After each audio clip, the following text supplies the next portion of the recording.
Graça e paz do Senhor Jesus a todos. Vamos continuar nossos estudos aqui com 2 Coríntios, capítulo 2. Lembra que no capítulo 1, Paulo dizia que ele tinha evitado de ir a Coríntios, a igreja lá de Corinto, visitá-los, para evitar desgastes, porque pelo jeito ele havia dado alguma chamada de atenção, alguma exortação, e eles não tinham gostado da maneira como Paulo os exortou, né? E ele diz assim: então eu resolvi não fazer uma visita para vocês. De modo que eu resolvi não lhes fazer outra visita para não causar tristeza para vocês.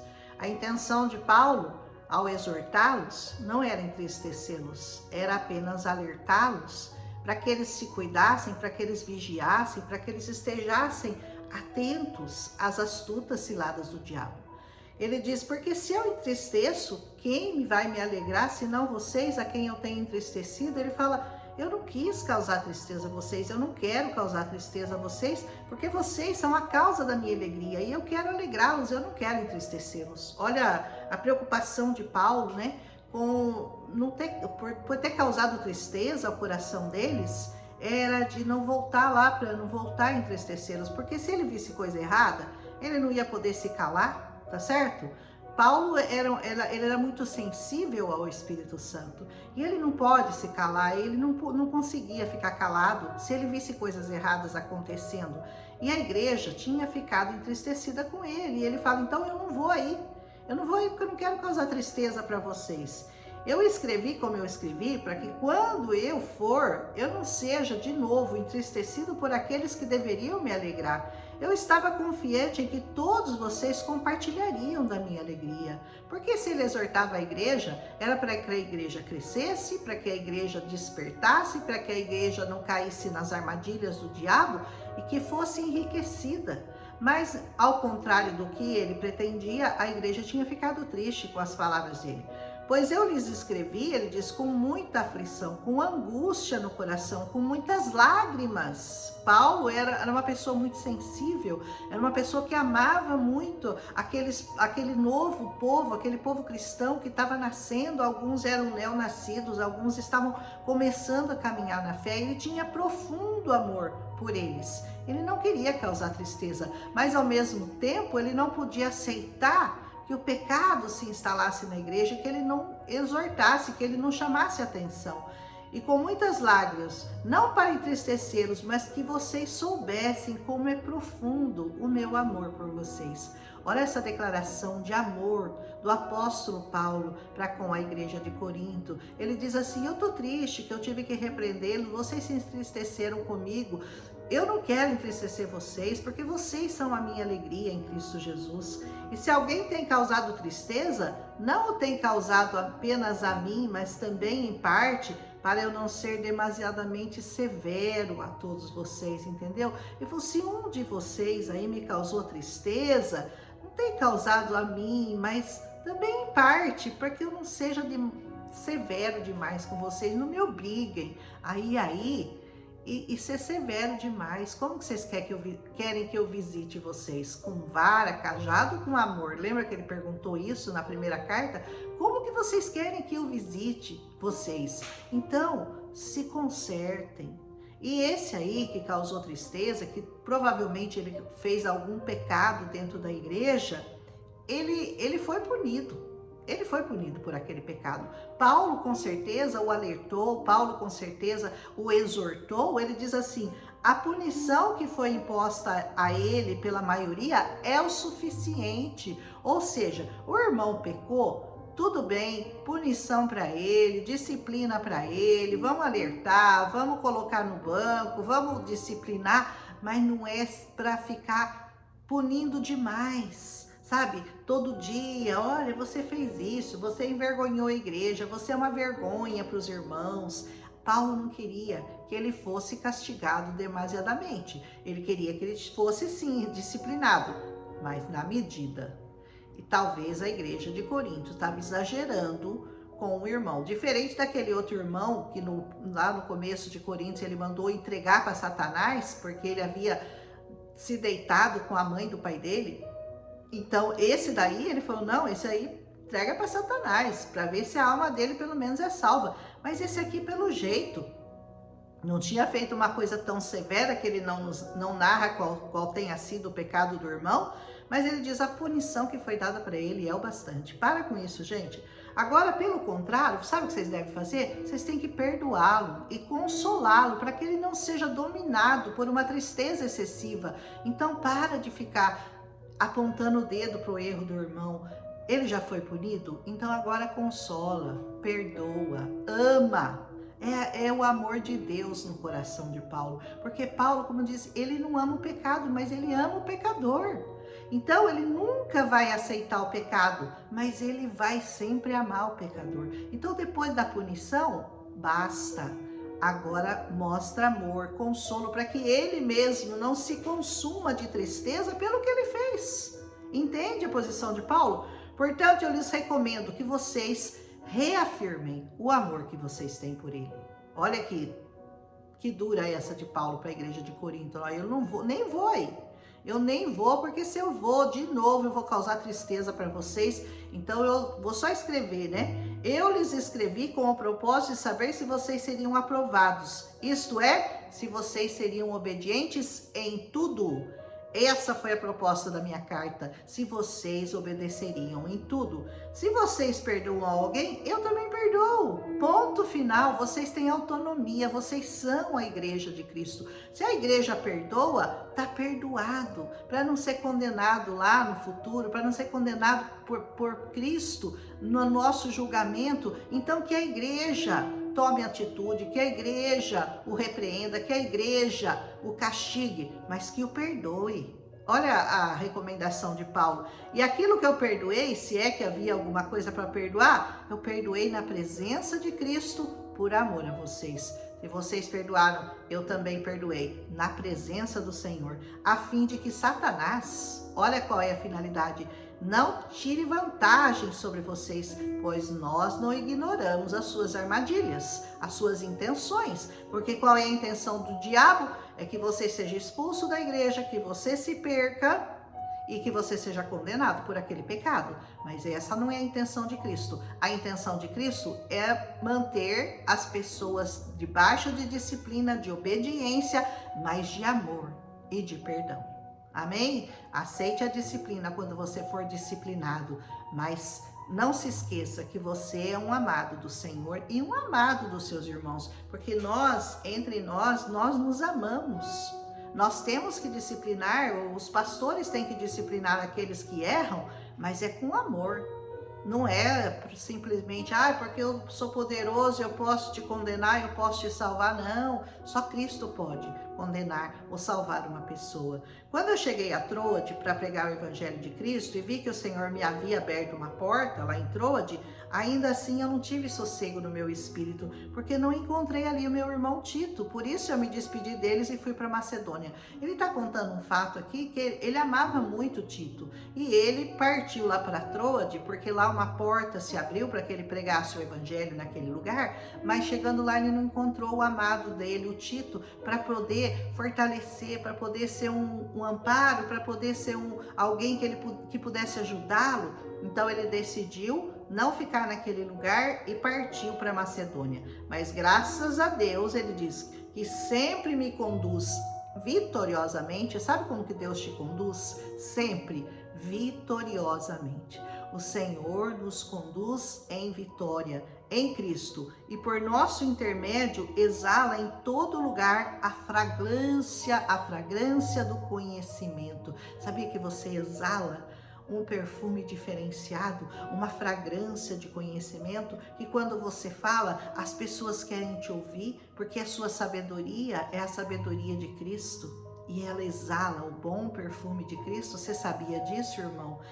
Mas ele diz, porque para Deus nós somos o aroma de Cristo entre os que estão sendo salvos e os que estão perecendo.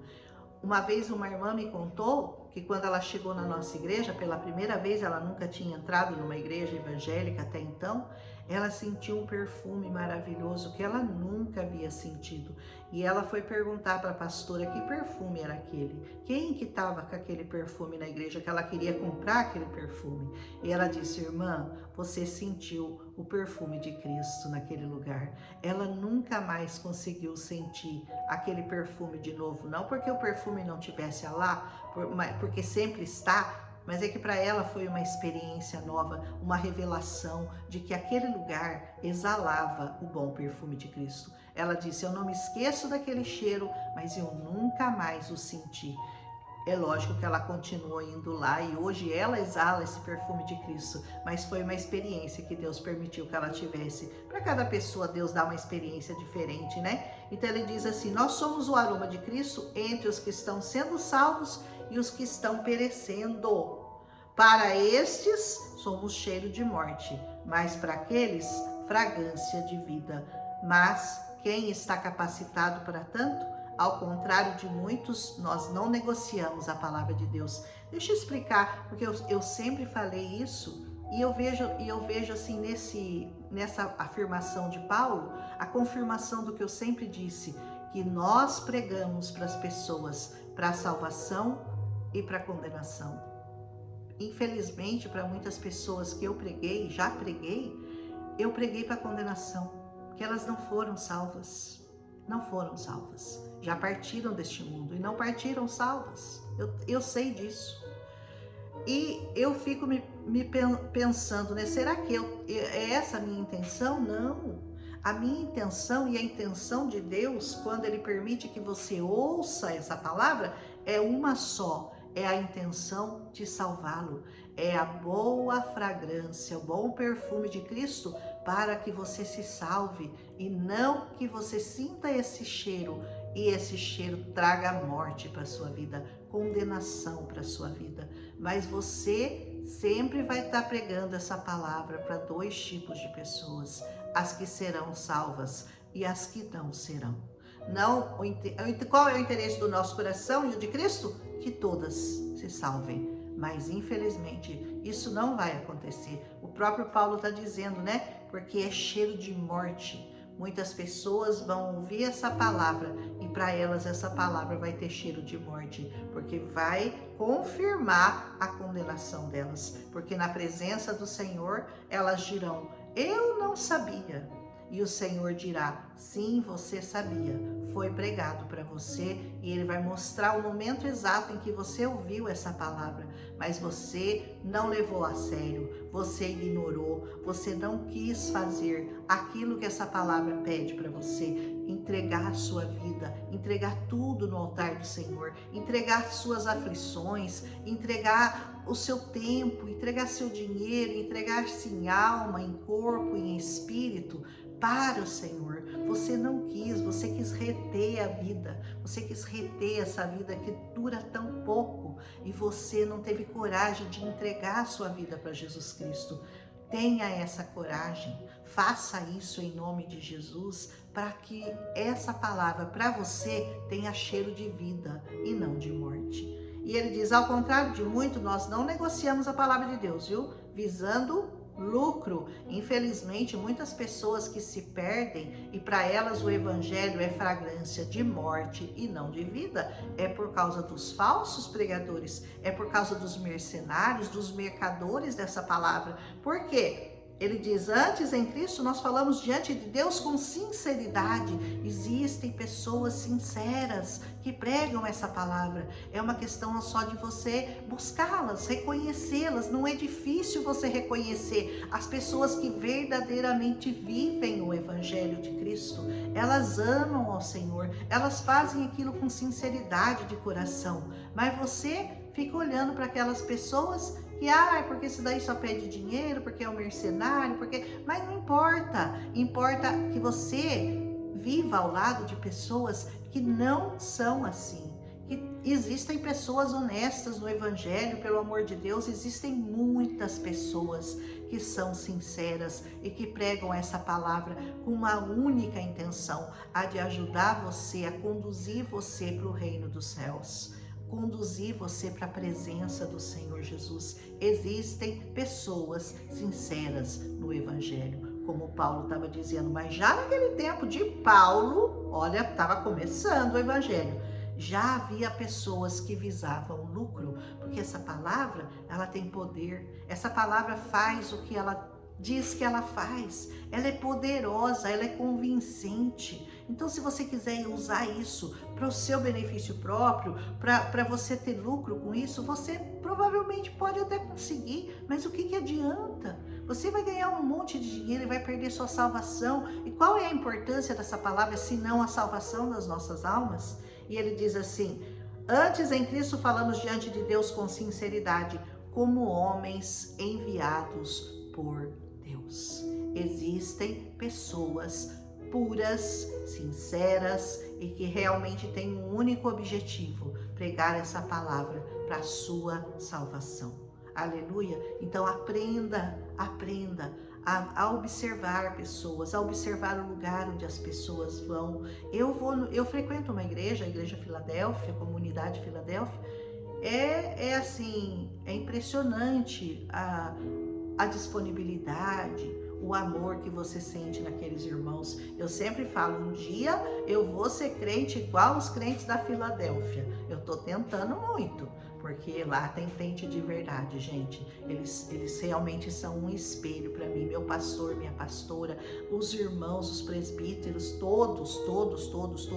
É uma igreja totalmente envolvida com a obra, totalmente comprometida com a palavra.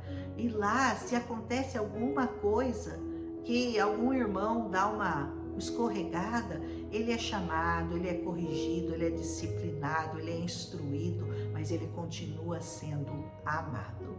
Aleluia! Então procure um lugar assim para você, não precisa ser a minha igreja, mas eu sei que existem igrejas que são verdadeiramente, exalam esse perfume de Cristo. Você tem que exalar o bom perfume de Cristo. As pessoas têm que olhar para você, têm que ouvir a tua palavra, ouvir a voz, ouvir o que você fala e desejarem.